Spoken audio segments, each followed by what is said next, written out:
大將軍騎馬逃跑，受傷過重，昏倒在河邊，被一個正在洗衣服的女子看到了，救回家中。大將軍霍無極渾身是傷，失血過多，女子正要為他擦藥止血，丈夫韓虎放牧歸來，推門進屋：“阿敏，這是什麼人？”“丈夫，剛才我在河邊洗衣服，他受傷昏倒在了岸邊，我便用車子把他拉回來救治。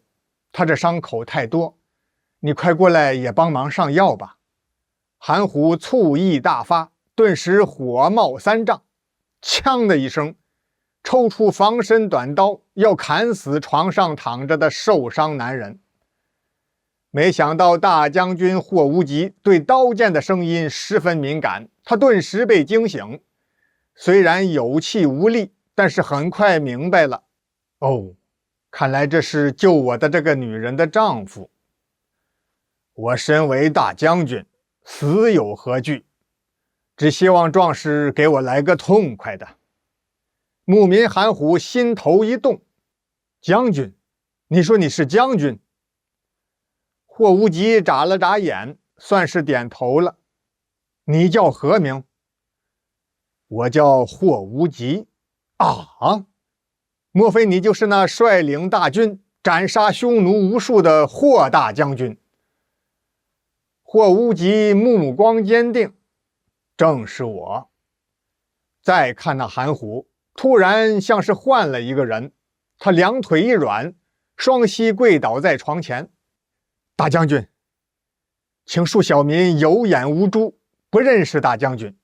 現在既然我妻閔氏鍾情於大將軍，懇請大將軍就收了他吧。”霍無極一聽就急了，可是渾身無力，動彈不得，只能盡量提高嗓音：“不可亂講，真要那樣，你倒不如直接殺了我。”閔氏呢，聽丈夫韓虎與大將軍霍無極的對話，她再也無法忍受，羞愧難當，站起身，扭頭就跑出家門。韓虎發愣，霍無極讓他趕快去追，韓虎這才追出木屋。這時候天已經全黑了，幾乎是伸手不見五指。韓虎東跑西撞，把馬圈、牛圈都找遍了，又在草地上轉了一會子，連妻子閔氏的影子都沒有看着。忽然一想，不好，霍大將軍的傷口還沒有完全止血呢，恐怕此時已經危險了呀。幸虧韓虎回來了，繼續把霍無極的傷口完全都抹上草藥，包紮嚴實之後，霍無極催促韓虎：“天黑危險，快去找你的妻子吧，我這沒事兒。”韓虎又在草原上轉悠了1個多時辰，也沒有找到妻子閔氏，他失去信心了，準備回家。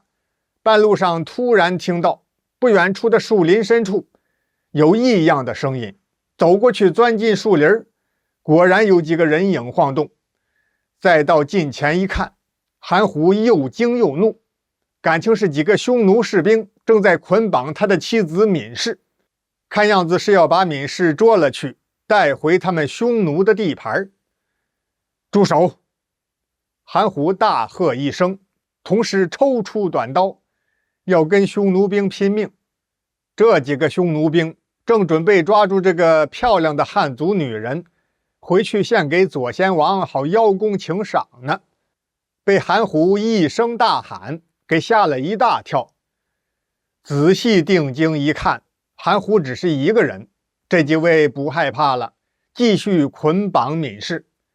其中有一個叫丘林的，這小子挺壞，他搭弓射箭，一箭射中了韓虎的小腿兒。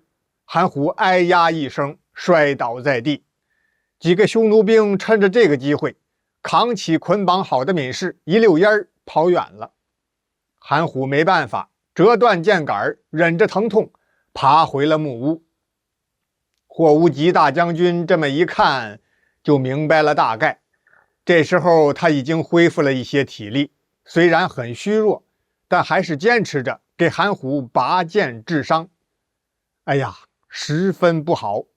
怎麼，這箭頭上有毒，傷口流出的血跟醬油似的。霍無極拼盡全力，一口一口的用嘴對準韓虎的傷口往外吸毒血，吸一口吐一口，深呼一口氣，再吸再吐。就這樣用了將近1個時辰，總算是把毒液吸乾淨了。霍無極也疲勞到了極限，再次昏倒。數日之後，一個大將軍，一個普通牧民，相互照料着，傷勢終於都基本痊癒。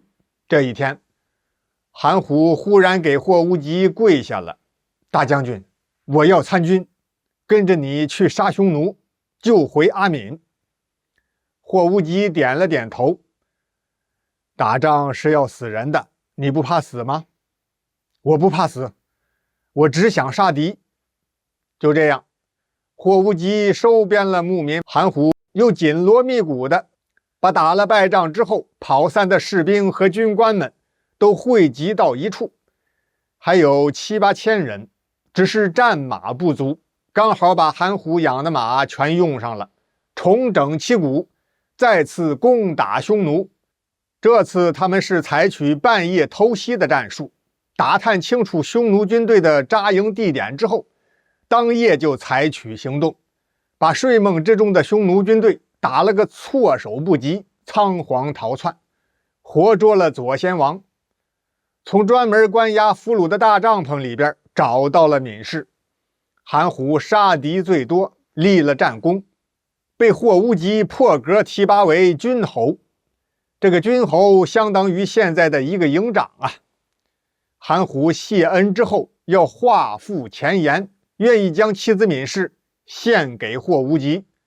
霍無極把眼一瞪，嚴厲斥責了韓虎，然後又好言安慰，讓他們夫妻團圓，要好好的相親相愛，為國家多生孩子。